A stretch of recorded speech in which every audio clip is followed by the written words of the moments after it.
গত মঙ্গলবার লেবানন জুড়ে একের পর এক বিস্ফোরিত হয় কথা বলার যন্ত্র পেজার। এতে বেশ কয়েকজন নিহত ও আহত হন কয়েক হাজার মানুষ। এর একদিন পর মঙ্গলবার ফের বিস্ফোরিত হয় কয়েকশো ওয়াকি-টকি। এরপর ভয়াবহ আতঙ্ক ছড়িয়ে পড়ে লেবাননের বাসিন্দাদের মধ্যে। তবে এই হামলার বিষয়ে ইসরায়েল মুখ না খুললেও বুধবার ইসরায়েলের প্রতিরক্ষামন্ত্রী ইয়োব গ্যালান্ট বলেন, যুদ্ধের নতুন ধাপে পদার্পণ করেছেন তারা।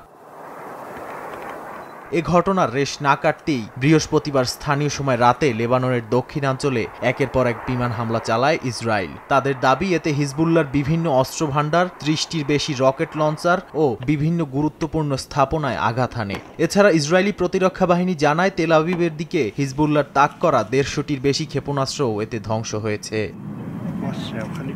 এ নিয়ে তোলপাড় শুরু হয়েছে গোটা মধ্যপ্রাচ্যে। ইরানের রেভলিউশনারি গার্ড আইআরজিসির প্রধান জেনারেল মোহাম্মদ হোসেইন সালামি হিজবুল্লাহ প্রধান সাইদ হাসান নাসরাল্লাহকে পাঠানো বার্তায় বলেন, এসব হামলার জবাবে ইসরায়েলকে গুঁড়িয়ে দেয়া হবে। তাদের সব ধরনের ধ্বংসাত্মক কর্মকাণ্ডের সাক্ষী গোটা বিশ্ব। এ সময় পশ্চিমাদের নিন্দা জানিয়ে তিনি বলেন, ইহুদিদের এসব হত্যাযজ্ঞে অন্ধভাবে সমর্থন করে যাচ্ছে যুক্তরাষ্ট্র ও তার পশ্চিমা মিত্ররা। এদিকে নেতানিয়াহু প্রশাসন বলছে, হিজবুল্লাহর সঙ্গে ইসরায়েলের যুদ্ধ গাজায় হামাসের সঙ্গে যুদ্ধের মতো হয়ে গেছে। একে মধ্যপ্রাচ্যে ইরান সমর্থিত গোষ্ঠীগুলোর সঙ্গে ইসরায়েলের যুদ্ধ বলেও উল্লেখ করেন তারা। নাদিম মারজান, সময় সংবাদ।